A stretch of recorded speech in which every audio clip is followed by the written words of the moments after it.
Hello and welcome to Let Us Farm. My name is Emelefon Noel Oge of Let Us Farm. So today we're talking about using middlemen to sell your catfish. How many types of middlemen do we have in catfish business? I know you may be surprised hearing types of middlemen, yes.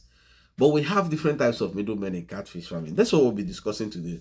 But remember, if you're having any problem whatsoever in your catfish farm, or even if you want to start a catfish, you need guidance, all you need to do is do a video of whatever is disturbing you and send it to 081-353-48909. I will be able to help you free of charge.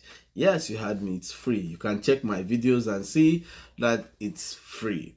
So now, in this particular topic, I would advise you to stick around to the end of this video, watch, understand it, put down your comments for me to know what exactly you want me to improve on or what questions you have for me. Put in the comment section and I will pick it up from there. Don't forget to like and share these videos for every other person to benefit just like you will do. I'll be right back to discuss this.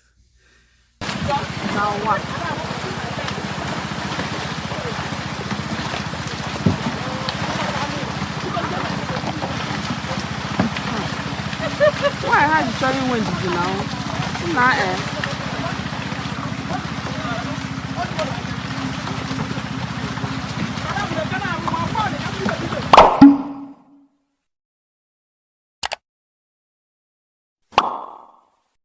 Welcome back.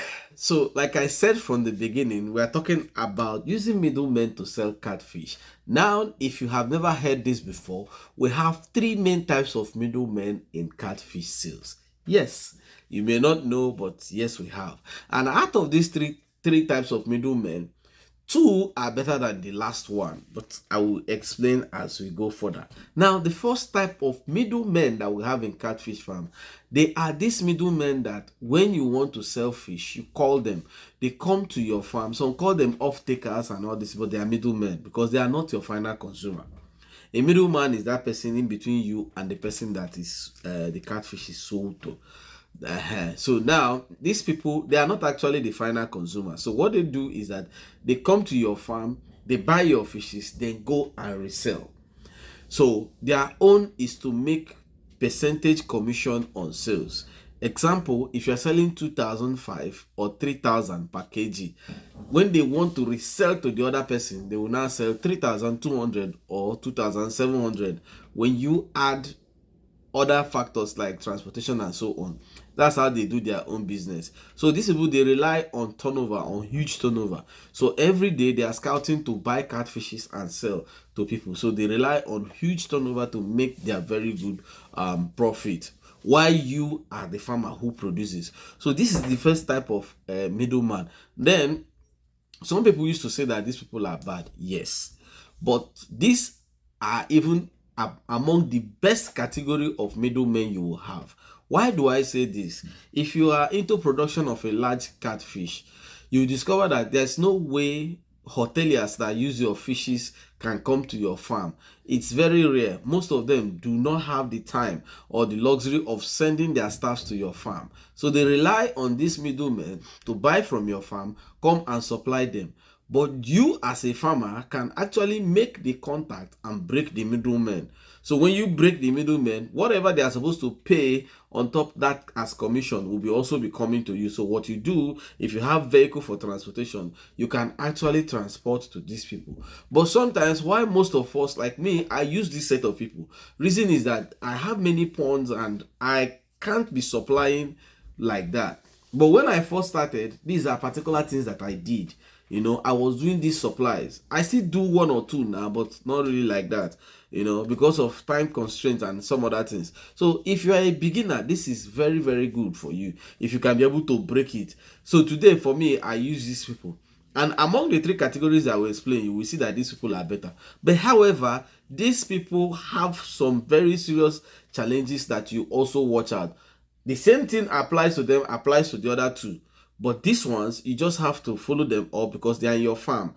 When they get to your farm, most cases they want to use their scale. This is a no-no, it's a red flag. So whenever they bring their scale, no, bring your own scale. Let it be tested and everybody confirm that it's okay. That's number one. Number two, some certain things that is not good to be saying online, but it happens. Some of them could be dubious and could be diabolical, that in the sense that maybe when they weigh these things, what you see as the weighing may not turn out to be what it takes at the end of the day. So in that process, the best approach to that is stay afar from them. Allow your workers to deal with them, then stay afar and monitor. With that, you are somehow excluded from the transaction and you are somehow neutral. So whatever they do, you watch, record. Then if the magic is now affecting your workers, you step in. That's what many people do, because these people sometimes, so let's not go into further all these things, because there are things that you cannot even be able to explain. But if you are doing it, you should be able to identify those ones that are good, use them. The ones that are having issues, that do all kinds of magic, just discard them. But among, like I said, in the three categories, these are the better ones, because they come to your farm, they buy quantity. Sometimes they can come to your farm, buy 4 tons, that's 4,000 kg of fishes at once, pay you cash, then go. Whatever they do at the end of the day is simply not your own problem, but you have sold to them, and that's how this particular category is. Then we have the second category of middlemen. So this particular category, their job is, there are some markets in Nigeria where you as a farmer or a trader is not really allowed to bring in the goods to the market and sell yourself.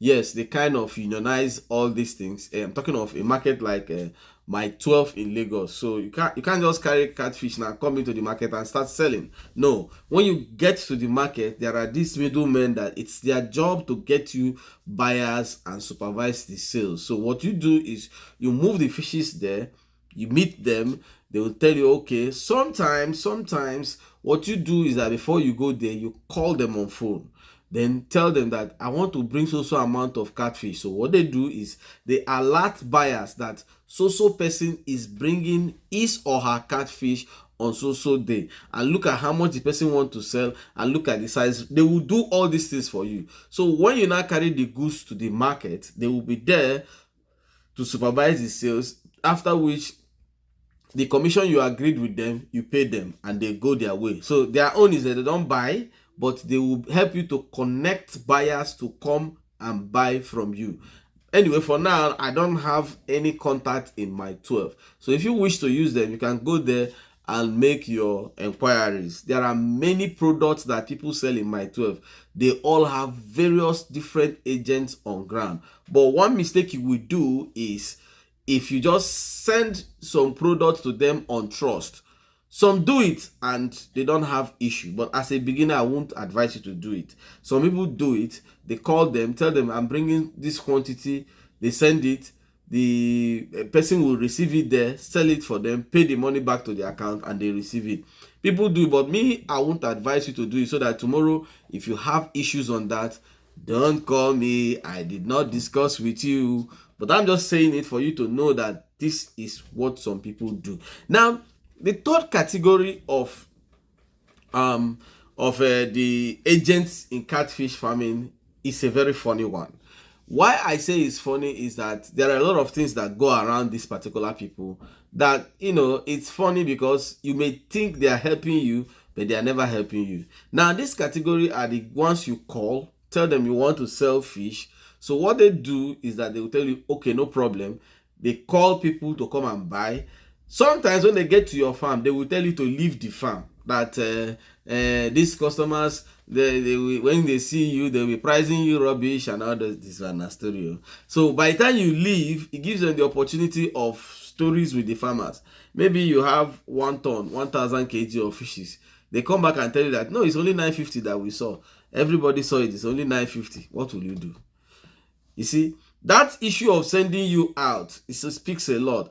And sometimes when some of these customers buy, they don't pay. They tell you that, oh, we'll pay later. That your agent is the one that brought me. Don't worry, we know how to get the money.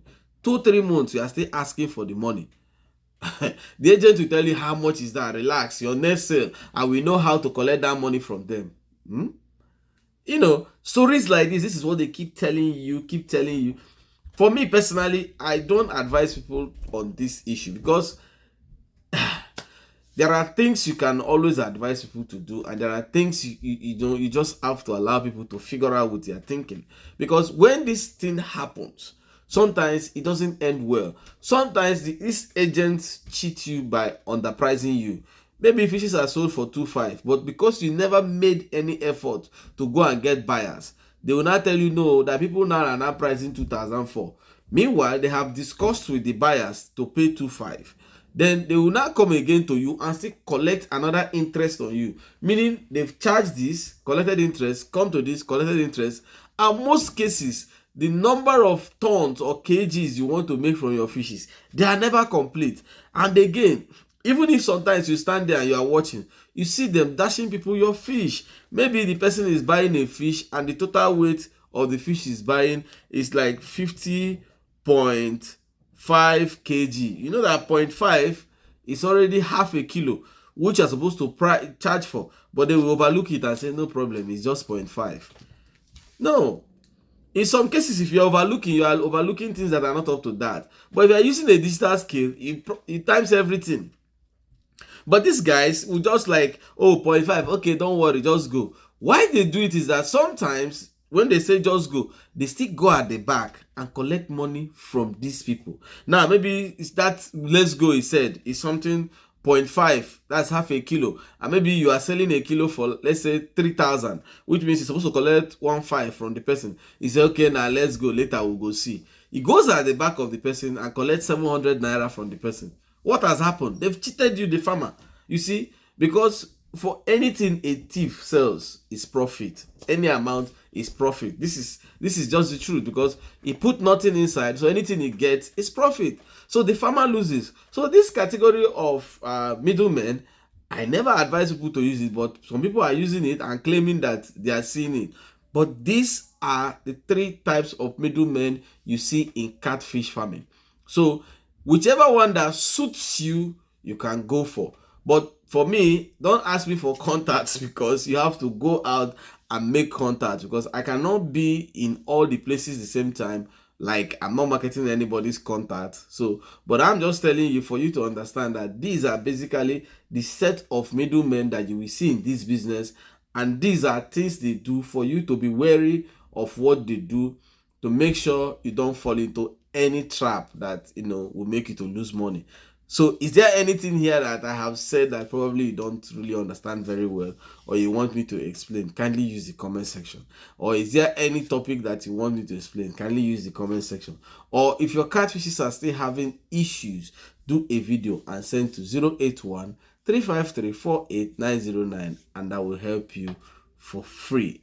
Until I come your way next time, keep farming. It's a way of life.